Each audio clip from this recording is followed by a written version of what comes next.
All right, tonight as we start at the 13th chapter, we have another section now that is totally unrelated to what we've just been talking about. So we're not going to be going back and saying, now let's go back and pick up our story here. The only way that you can say, let's go back and pick up our story here, is that the book of Matthew is taking us through the life of Christ, and everything that he tells us about Christ is designed for one purpose, and that is to convince us, to give us the evidence so that we can look at it in a logical way and come to a logical conclusion, inevitable conclusion, and have to say Jesus is the Christ that they had been looking for. We need to always remember, as we're studying the Gospels, that we're living 2,000 years on this side of the birth of Christ. We're living way down here after generation after generation after generation of people have been studying about the Bible. They've been studying all the prophets. They've been studying about the life of Christ. They're convinced that he was deity. They have taught generation, generation, generation. They've laid out all the evidence. And you and I have thousands of years of experience that is behind us, so that as we come in and we begin to study tonight, we begin, or in our life, we began saying, yeah, Jesus is the Christ. When we were born, almost all of us here, we were born into a family, regardless of what religious persuasion that you have been, that you believed one thing, and that is Jesus is the Christ. That your mama taught you Jesus is the Christ. Regardless of whether mama went to church or whatever she did, most Americans are taught that. Now, there may be some here that were taught in an atheistic family that you don't believe that, but most of us would have that behind us. How many of you started out in life, and somewhere through life you had to figure it out yourself that Jesus is the Christ, that you were not taught that? It'd just kind of be interesting that you did it by yourself. Okay, 3 people here that we've got then said that they had to figure it out themselves. Now, we have this teaching behind us as Americans. So we come into this class, we come into it without any doubt, Jesus is the Christ. Now let's study the book of Matthew. Well, let's try to learn then the book of Matthew. What are we going to be learning? We already know Jesus is the Christ. So we have a tendency then to forget, at least I do, forget what these gospel books were written for. All 4 of them were written to prove Jesus is the Christ, to just give overwhelming evidence Jesus is the Christ. Now, we've been having all these evidence coming down. We've seen his teaching, we've seen his miracles, we've seen his life, and people now are beginning to say, is this the son of David? In other words, that generation of people were looking at it.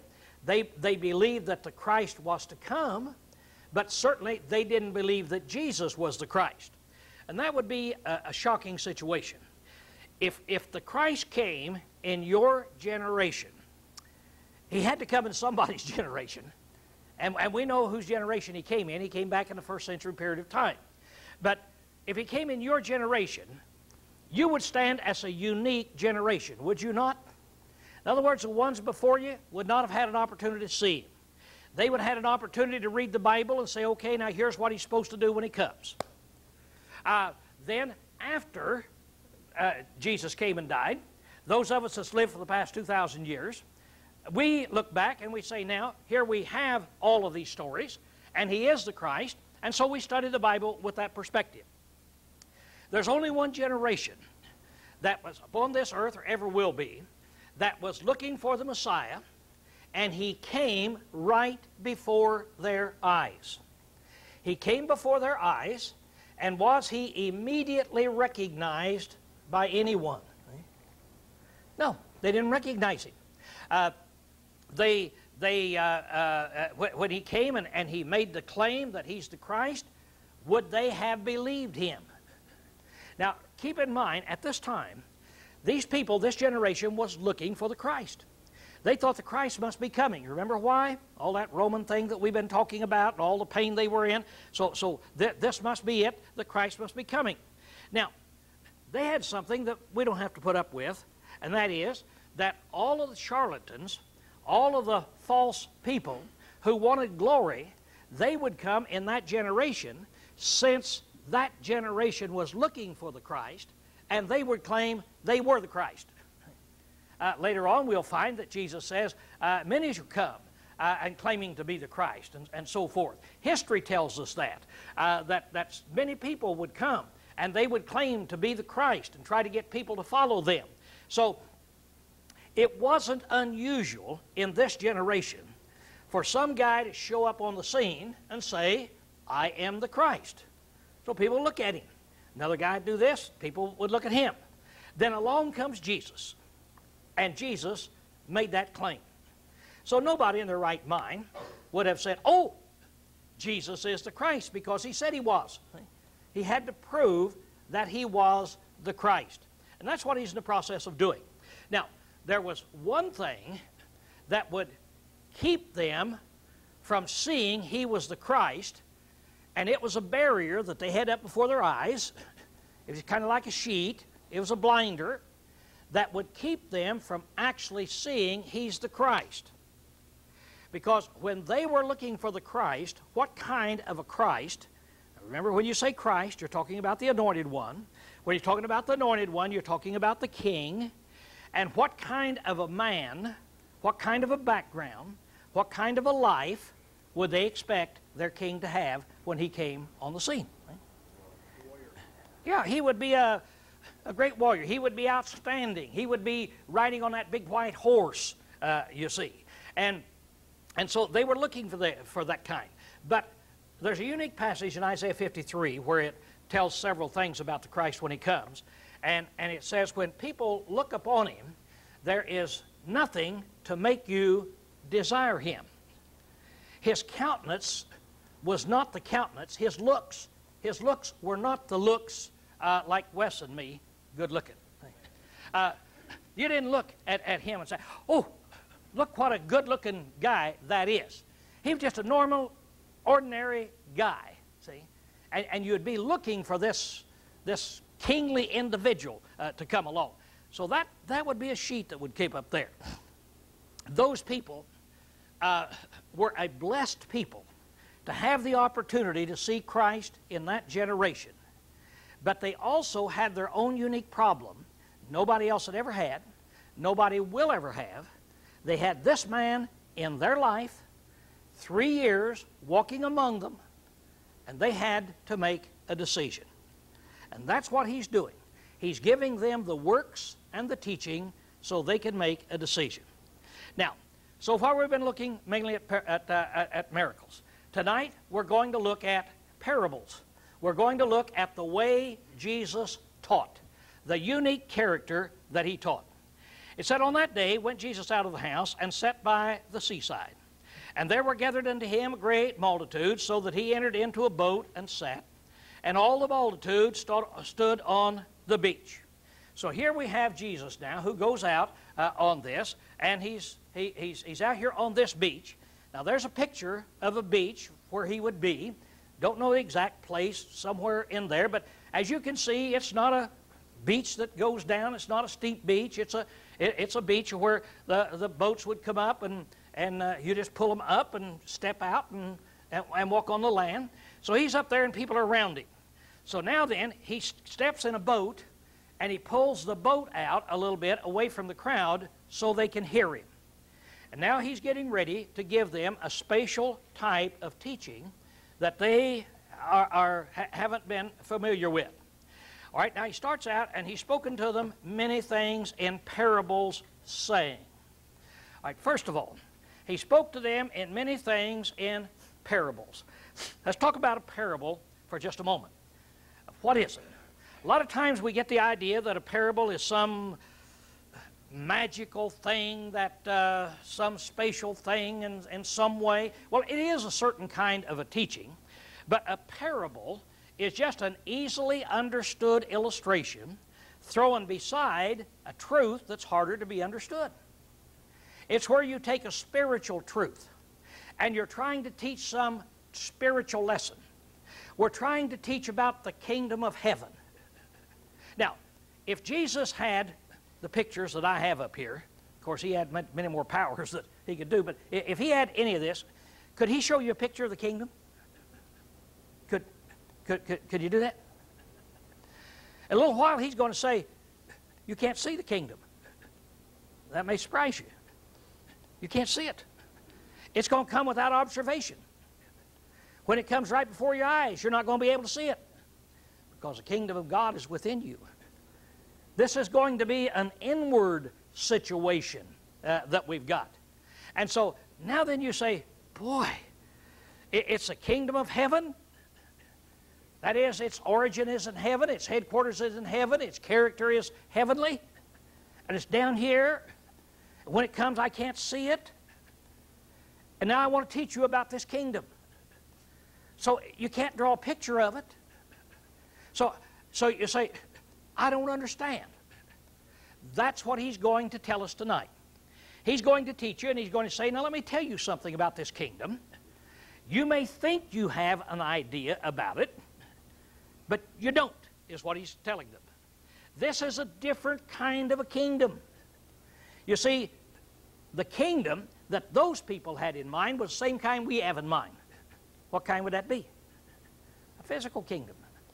Do you remember even when Jesus ascended out on Mount Olives in Acts the 1st chapter, what was that question the disciples asked him? His own apostles asked him. You remember what that was? Lord, do you establish the kingdom at this time? Okay. They're still looking for that earthly kingdom that is in there. And so now he's going to take this kingdom idea, whatever that means, he's going to take that and make you and me understand it in a very simple way, and nobody tonight's going to be able to misunderstand it when he gets through.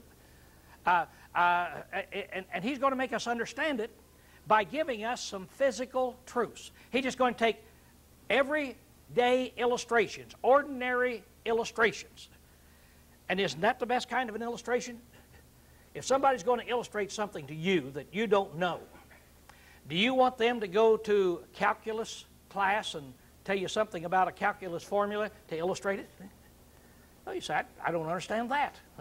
So it has to be something everybody understands. It can't be some nebulous thing that only the Eskimos know about. If it's going to be an illustration, it has to be simple. It has to be something everybody can understand. So now, that's what it's going to be. Now, the interesting thing is that a parable comes from two Greek words. The para means beside, and that balo that's out there means I throw. So here's what he's doing. He's getting ready to tell you about the kingdom of heaven. Now, the kingdom of heaven, and then he throws an illustration out here beside it. He's going to say, now the kingdom of heaven is like unto a man that went forth to sow. And he went out and he sowed a field. Now, we all understand this. But you see, this is a physical story. It's a physical truth that everybody understands. And he now is going to use that to illustrate what the kingdom of heaven is like. And when he gets through, we're just going to be able to see it without any shadow of a doubt whatsoever. So, the parables then are just really illustrations. Now, he's going to tell us in just a moment why he does that, but I'll leave that right there because we're not going to get around to it here for just a moment. Now then, he starts out to tell them about the kingdom of heaven. Here's what he says. Behold, the sower went forth to sow. And as he sowed, some seeds fell by the wayside. That's the pathway, the roadway they had. And the birds came and devoured them. And others fell upon the rocky places where they had not much earth. And straightway they sprang up because they had no deepness of earth. And when the sun was risen, they were scorched. And because they had no root, they withered away.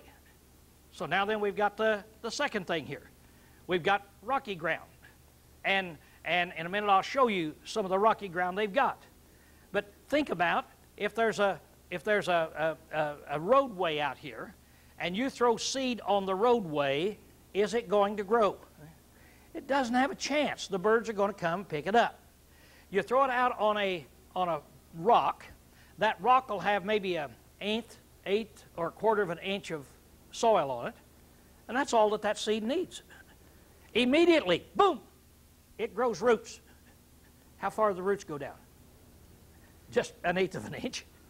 And then the sun comes out. How long does it take the sun to dry out that 1/8 of an inch of, bakes it, and the way it's going. So he said, now, you got to understand about the rock out here then. Then he says in verse 7, and others fell upon the thorns, and the thorns grew up and choked them. What happens if you take seed and you throw it out into a big blackberry bush that you see along the side of the road? Well, it'll start growing, but as it starts growing, the blackberry bush is going to grow a whole lot faster, going to block out the sun, and it's going to kill it. You're not going to get any. Then he said, and others fell upon the good ground and yielded fruit, some 100-fold, some 60, some 30. Now he that hath ears, let him hear. Let him hear. That last statement means, if you got ears, listen. Listen. Open up your ears. If you got ears, listen to me. It's kind of like we say to our kids, can't you hear me? What do you use your ears for? It's about saying the same thing. Now, 100-fold, 60-fold, 30-fold just means that different seeds bring forth different amounts of fruit. If I'd had some corn tonight, I would have brought it down, just as an illustration. You take one kernel of corn, you put it in the ground, and a stalk of corn grows up. Now, as the stalk of corn grows up, you get ears. Sometimes you get one, sometimes you get two. Now, if you get 2 ears, why, one's going to be big, one's going to be small.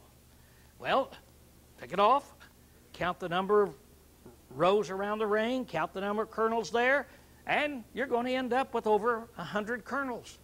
There may be another little ear over here. We called them nubbins back on the farm. There's little nubbins. It may have 60 on it. It may have 30 on it. See? And so he says, you don't know really what you're going to get, but that's what good ground will bring forth. And that's where he stops. There. Okay. Now that is our first parable.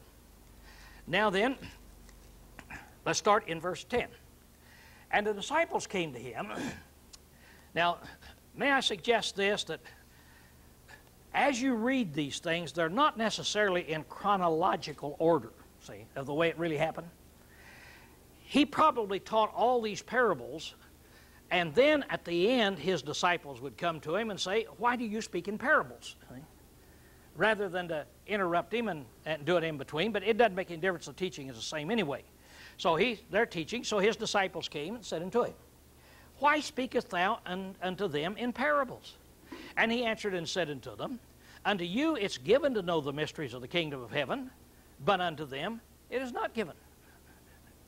He said, now the reason why I do it is because I want honest people to be able to understand, and dishonest, evil people can't understand. In other words, what he's saying is, this is a method of teaching where if you are an honest, sincere person, you can't miss the point.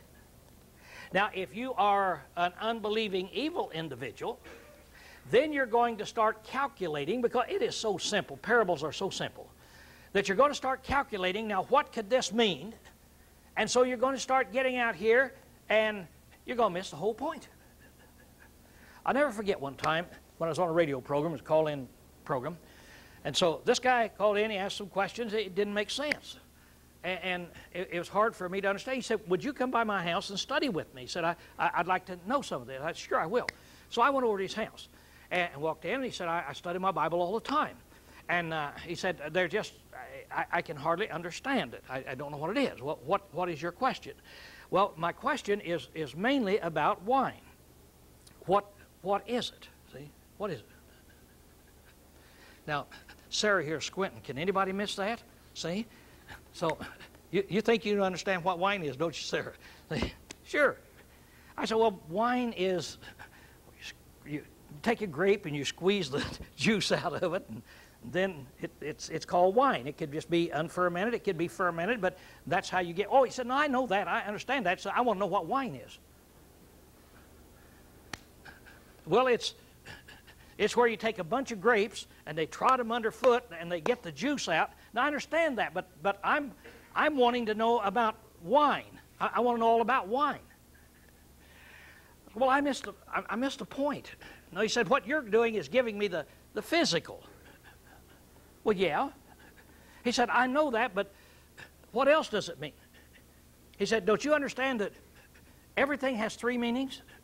It has a physical meaning, it has a spiritual meaning, and it has a, see how dumb I am? I forgot the third one.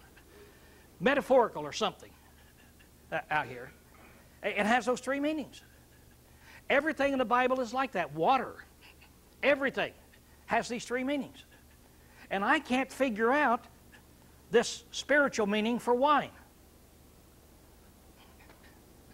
I went home. That guy had no chance. You can't tell him, here's the answer, here's what it means. No, everything has to mean three different things, see? Well, that's just an illustration. You talk to a philosopher, and these are the things that they come up with. Now, Jesus is going to give a very simple illustration. You try to get too much out of it, you try to make something out of it, you try to force it, you're going to miss the point. He says, you can get it, but they can't. He said, this is a method of teaching that will bring that to pass. Now, he said, here's the reason why. Now, some people say this is a second reason, but it's probably the reason that we got right here. The reason that is, whosoever has, more will be given, but from him that hath not, even that which he hath shall be taken away. Now, that's another principle. He said, that's the reason I'm teaching to them in parables. Now, if you have, you get more. If you don't have, eventually that which you have will be taken away. You say, what does it mean? Well, let's come back, let's ask this. What's the old proverb, the rich get and the poor get? Do you think that's true or false? That's true. That's true. The rich get richer. The rich has this, and they can take the money, and they can make more money, and the more money they've got, then they can make more money, and then more and more and more and more, and they can get that way. The poor that doesn't have this, they just taking what they can get. It takes all they can do to live. They can't quite make it. Yeah, let's talk about Wes here. And so down you go. Let's take math. Somebody goes to school and they take math. And you do like me, and you're really a math whiz. You get all the way through adding and subtracting. Really going. See? And then you quit. See? Then you quit. So you quit and you're not thinking about it anymore. What happens to you? 30, 40 years later, somebody comes up and said, Lowell, I've got to ask you a question. Sure, I've had math, I know all about it. When you're dealing with fractions, do you invert, or what do you do? Let me see here now. There was a time when I knew that. You see, there was a time when I knew that. Well, what's happened? It's been taken away from me. Perhaps a better illustration would be that helicopter you guys put me on. I was a helicopter mechanic 53 years ago. I had been trained in a helicopter factory school in Dallas. I knew every measurement of every bearing and every movement, lateral, vertical, in every way in the entire helicopter. I knew it backwards and forward. Wasn't one thing.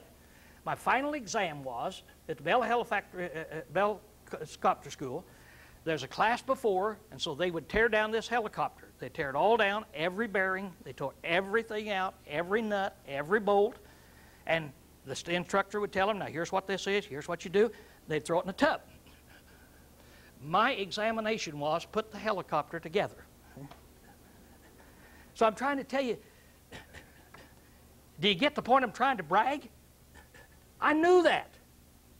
I knew that. Now I go over here, and this helicopter is almost the same. There are only a couple little differences in it, almost the same. How many things you know, how many things you think I knew about that helicopter? What? Had a door. Yeah, I knew it had a door.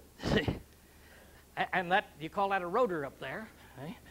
And so he said, now, I know, said, you're a mechanic, and so he said, I want to take some time to take you around, and we'll show you this. So we went through the bolts, and we went through the little things here, and we went through the little nuts, and we went through all that stuff that would satisfy. How many clearances do you think I knew? How many numbers could I pull out? What could I get? Nothing. Nothing. Why? I hadn't used it. See, I hadn't gotten richer and richer and richer and richer. Now, had I taken that and gone ahead and worked as a helicopter mechanic for the next 50 years, boy, I could really be something. See? What am I? What I had is taken away from me. And today, you know as much about a helicopter as I do. See? Now, this is true of everything. If you got something and you use it properly, you can just keep going, going, going, going. But if you don't, it's going to be taken away from you. So now these people, Jesus is trying to tell them, you people don't have faith. You don't have the honesty to look at the evidence and analyze the evidence and say, here it is. So even what you have is going to be taken away from you. Then he says, tells why. Tells the kind of people he's talking about that had this. He says in here, in verse 13, therefore speak I unto them in parables. That's the reason I'm talking to them in a simple way. Because seeing they see not. Now what would this generation have seen that he's talking to? This evil Pharisees out here. What would they have been seeing? His miracles. They saw his miracles, but they didn't see his miracles. What does that mean? Saw them but didn't believe them. They said, well, it's not true. They saw them, but they didn't see them. They didn't see what actually happened. They were real miracles. And hearing, they hear not. When I teach them, oh, they hear my words. They don't hear what I'm saying. See? They don't hear. Their heart is not right. And he says, and neither do they understand. And unto them is fulfilled the prophecy of Isaiah, which saith, by hearing ye shall hear, and shall in no wise understand. Seeing you shall see, shall in no wise perceive. For this people's heart, what's a heart? Bible heart? It's a mind. You think with your heart. All the way through the Bible, we think with our heart and so forth. It's your mind. This people's mind is waxed gross. What happens to me when my brain gets a covering over it? Whatever you call it, like rust on metal. It's covered with other things. It's not working, see? And so it's waxed gross. Their ears are dull of hearing, and their eyes they have closed. Is this their fault or not? Yeah, see, all of this is their fault. That's what he's saying. Lest happily they should perceive with their eyes, if they really saw what I'm doing, these miracles, and hear with their ears and actually listen to what I'm saying, and understand with their heart, see, then what would happen to it? They should turn again, and I should heal them. But this generation is not going to do this. Now, remember in the last chapter he told about this generation, that who is it that would stand up with this generation and condemn it? Who is it that would be better than that generation in the judgment day? Even Sodom and Gomorrah, see, will be better than that generation. All right. Now, the last one I'll put up here, and then we'll go on, is to fulfill prophecy. Now, down in verse 35, we're going to come back to this one. We'll hit it in verse 35. And there is where it's Psalm 78:2 is quoted. And it's quoted that about the Christ, when he came, he would teach in parables. So this is actually fulfilling. It's a unique method of fulfilling. Okay, now then, in contrast to these people who will not listen, they will not see, they will not think, they will not understand, these people, these other people, but blessed are your eyes, for they see, and your ears, for they hear. In other words, you people can understand what I'm telling you. And I can teach these very simple things and you will understand. And then he says, for verily I say unto you, that many prophets and righteous men desired to see and hear the things which you see, and saw them not, and to hear the things which you hear, and heard them not. Now, think about that. How many generations of people were there way back here, starting out with Abraham? Do you suppose Abraham, as he was told, through thy seed all nations shall be blessed, do you suppose he did any thinking about wondering and wishing to see what that is up there? Oh, man. Then the promise is given to Isaac. Then it's given to Jacob. Then it comes on down. And David and Isaiah and all of these, they all wanted to see. I want to see the Christ. I want to see Him. I want to hear Him. But they didn't get to do it. So what Jesus is saying is, this generation, you stand unique. You have an opportunity to hear and see things all of those old prophets and righteous men wanted to see and hear, but they never had the opportunity. And you've got the opportunity. Now, when you put it that way, how much responsibility does that put on them? Wouldn't that be awesome? To say, you know, we're the only generation that had that opportunity to actually hear Him, see Him, talk with Him, and then make a decision of what we're going to do. That would be awesome. But lest we get the wrong idea, let me go on down here. The apostles came, and then people came, and for the past 2,000 years, and here we are, way down on the other end, with 2,000 years of history, 2,000 years of Bible study behind us, 2,000 years of all of this. So we have all of this knowledge, all of this revelation, all the New Testament has been given to us, all the teachings of Jesus. Do we have a responsibility that's even greater than theirs? See? So it even surpassed theirs. And so the responsibility that we have, we need to think about it very seriously. That we are the recipients of all these wonderful things. Now then, he says, now, hear then ye the parable of the sower. He said, now I'm going to tell you, I'm going to explain the parable of the sower. Because you probably don't understand what I'm talking about. And it would be true. There's going to be a couple parables that he's going to have to explain.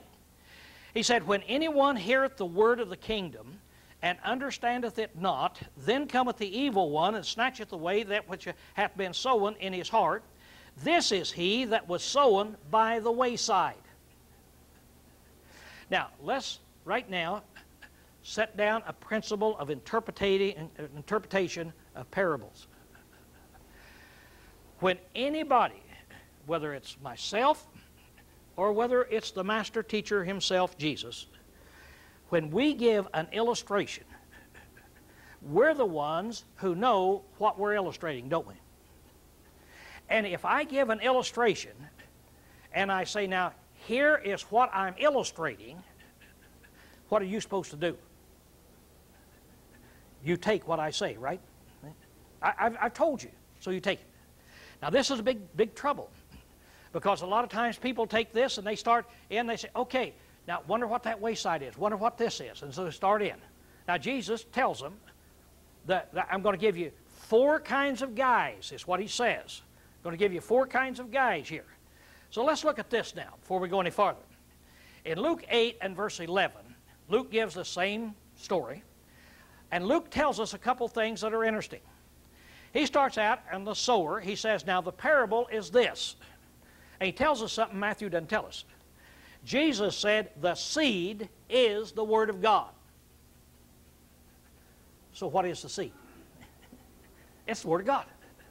Don't try to make anything else out of it. Don't try to say, well, couldn't it be? Well, if you used the parable, maybe that's how you would use it. But Jesus said, the seed is the Word of God. Then down in verse 15, he's going to conclude, and he says, and that in the good ground, those are such as in an honest and good heart, having heard the word. So what's the ground? I mean, what's the ground? It's the heart of man. See? It's man's mind. So we're going to get 4 different kinds of human minds. Now, the first one he says here is this wayside. Now here's a picture of wayside. Here's a picture of a path. This is one of the paths that Paul walked up, and you know, because it's the only road that goes up in that direction there. Now, a sower goes forth to sow. He's sowing the field over here on the left. He sows it, and some of the seed goes up in that walkway. What's going to happen to that seed? It's not going to grow. That's what he says. Now, Luke says, and those by the wayside are those that have heard, then cometh the devil and taketh away the word from their heart, that they may not believe and be saved. Just like the birds coming and picking it out. So somebody hear it, then they get caught up in whatever it is and just immediately lose it, and they go their way. And there's a lot of people this way. They hear the word of God, they don't even get out of the building until they've forgotten about it. That's the one of that way. Then he says, and he that was sown upon the rocky place, this is he that heareth the word, and straightway with joy receiveth it. Yet hath he not root in himself, but endureth for a while, and when tribulation, persecution ariseth because of the word, straightway he stumbleth. Now, when you go to Israel, the thing that will just blow your mind, the rocks. Rocks everywhere. Right here's a field. This is about the rockiest field I was on. But it's nothing. Drive along the road and see a field like that. Just rocks everywhere. Now, out on those rocks, there will be little dirt. Dirt fall in there. Luke says, and on these rocks when they have heard, receive the word with joy. They're happy. I've got it. And they just believe for a little while, and then a temptation comes, then they fall away. A temptation, a tribulation, or something, they fall away. You can see rocks around in that area. One thing that amazed me, this picture, I was standing in the Garden of Gethsemane, taking a picture across, and that's the temple wall over there. This is something in America you can't imagine happening with the Washington Monument or something. That wall is the most sacred wall. That's what they're fighting about over there. It's the greatest thing that's over there. And there is a Arab with his donkey, and he's got his plow, which is a limb that comes down and curves, and he's plowing a field. So when it says you go out and you sow a field, the fields over there are not exactly like we think about our fields, you see, of many acres and so forth. So do you see how he plows that? He goes back and forth with that donkey. Then he gets some seed and he comes along and he throws it. Some of it would land up on those rocks. Right? And what will happen? So this is something those people knew. Those people knew. It was an everyday illustration that they knew. Then the next thing, the third one was, and he that was sown among the thorns, there's a bunch of bushes there, there's another one of those walkways. This is he that heareth the word, and the care of the world, and the deceitfulness of riches choke the word, and he becometh unfruitful. So some of it falls out in those weeds, they're going to choke it down. Then, the very last, he says, and he that was sown upon the good ground, this is he that heareth the word and understandeth it, who verily beareth fruit and bringeth forth some 100-fold, some 60, and some 30. And so this is the kind of guy that has the honest heart, and he'll listen. So what are the four hearts? And we might think about this, because this is what Jesus is telling them. Before the kingdom was ever established, he said you're going to find four kinds of people. Four kinds of people are going to deal with the kingdom. Now, as you're out teaching, if you teach very many people, it's not going to be long till you hear all four of these. How many of you have ever come across the man on the roadside, the rock? You throw it out and they're not interested. Just look at that. That's so many right there. Huh? How many of you have ever come across somebody that's really interested, like the person on the rock that had the quarter of an inch, and they hear it? That's exciting. That's great. I want to be baptized. And 2 weeks later, they're gone. See? Happens so often. How many of you have seen people that the seed is planted? They start growing. They're converted. Then troubles come in their life. They have troubles with their family. Their husband and wife get mad at them. Their boss gets mad at them. Somehow people start making fun of them. They start having to suffer because of that. and then they fall away. That's that guy. And then there is that unusual character. When he hears the word, it soaks in, it grows, and it produces fruit, fruit, fruit, fruit, fruit, and doesn't fall away. Now, Jesus said, those are the 4 kind of people you're going to find in my kingdom. So, that as you're dealing with it in there. Okay. Now, in verse 24. Now, another parable said he before them, saying, the kingdom of heaven is likened to a man that sowed good seed in a field. But while men slept, his enemy came and sowed tares. The word they use for that is darnel. Sowed tares or weeds. Now that is a weed that looks like the wheat that it's talking about right here. You can't tell until it gets up almost growing to bring forth its fruit. You can't tell whether it's the darnel or whether it's the wheat. And so this enemy comes, he then throws all this weed seed out there.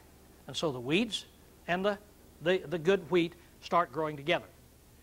Now, by the way, I was reading today that Josephus gives a couple of cases of where people actually did that back in those times. Some other men gave some cases of where they've done it in other countries and so forth. So it was a practice that people did in those days much more than what they do today.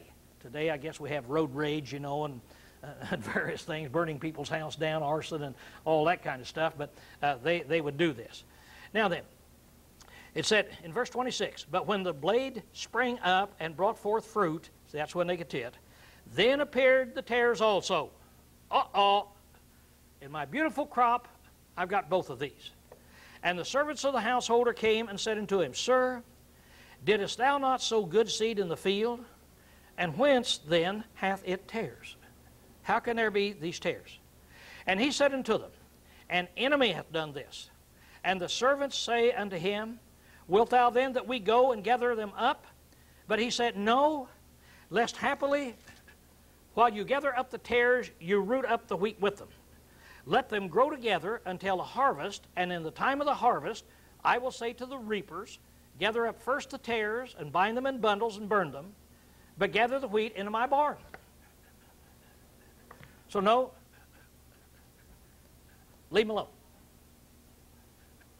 Now let's go to the next parable. Everybody understands that, don't you? What that is about the kingdom? If you raise your hand, you were sleeping. No, you say, I don't understand what that means. Later on, Jesus is going to tell them. They're going to come in, they're going to say, what did that parable mean? Jesus is going to say, okay, here's what it is. And then he's going to describe it out then in detail. So, right now, we're not supposed to know what it meant. He stated it, then there. Now, another thing we've got here, and another parable said he before them, saying, The kingdom of heaven is likened to a grain of mustard seed, which a man took and sowed in the field, which is indeed less of all the seeds. It's one of the small seeds. But when it is grown, it is greater than the herbs, and becometh a tree. The mustard seed, what they called it there, became a small tree then. And it says it's big enough so that the birds of the heavens come and lodge in the branches thereof. Now, this one is pretty simple for us to see. The kingdom of heaven is going to start out like a real small seed. What day did the kingdom of heavens begin? On the day of Pentecost. What chapter would you find it in? Acts 2. How big was it? How many men were there on that day? 12. See? That started. 12 men in the kingdom. And then it went out, and how far did it go? Jesus said, Go ye into all the world. And so the kingdom is going to spread into all the world. So that's what he's telling you. The kingdom is going to start small, and it's going to grow big. Then, the next thing he says here is, And another parable spake unto them, The kingdom of heaven is like unto leaven, which a woman took and hid in 3 measures of meal until it was all leavened. So he said, now another thing about this kingdom. Here's the way it's going to grow. It's going to grow like leaven in bread. As you're making bread, you make the dough, then you knead the leaven in it, and then what do? Let it set for a while, don't you? And what happens? Every molecule of the leaven starts affecting every other molecule. And where does it go? How far out does it go? It goes all the way out through the bread. The growth is going to be from the inside out. It's not the outside in. So if somebody said tonight, what can we do to make the church grow? What big thing can we do? Can we have a banner? Can we have a big program? Can we have what? Tell me what big thing that we got. One time I had a guy to come. He was so excited about the growth. He'd knock on my door at 3 o'clock in the morning. I go to the door and he said, "Come here." I knew the guy, or I'd have run. I said, "What do you want?" He said, "Come here, come here. I got to talk to you." So, "Well, where?" He said, "Get in my car." We drove in the car. I live downtown Kirkland. We drove down there where the Baptist church is now. Not all those tall buildings. You could see all out through the country. Stopped. He said, "What do you see?" Now, what would you say at 3 o'clock in the morning? I'm looking at him. I don't know. He said, "Don't you see those lights?" Yeah. All over Seattle, you can see the whole thing. You see that? Now, under every light, there's at least one person, and many more. Lowell, they're lost. What are we going to do? I want you to tell me what we can do, and I'm ready to go do it. Well, what would you have told him?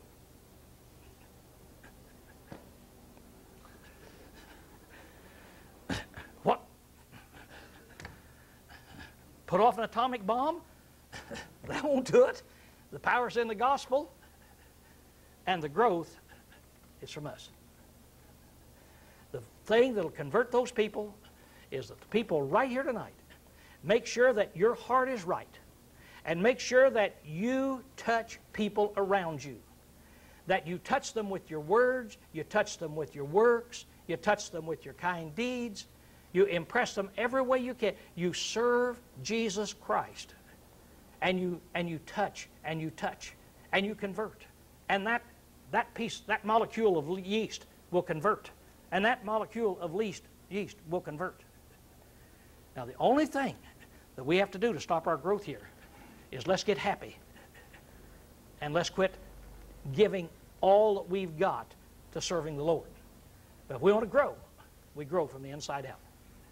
Now, tonight, kids are coming back there. We got to leave those tares, and we'll pick them up then the next time. Okay, class dismissed.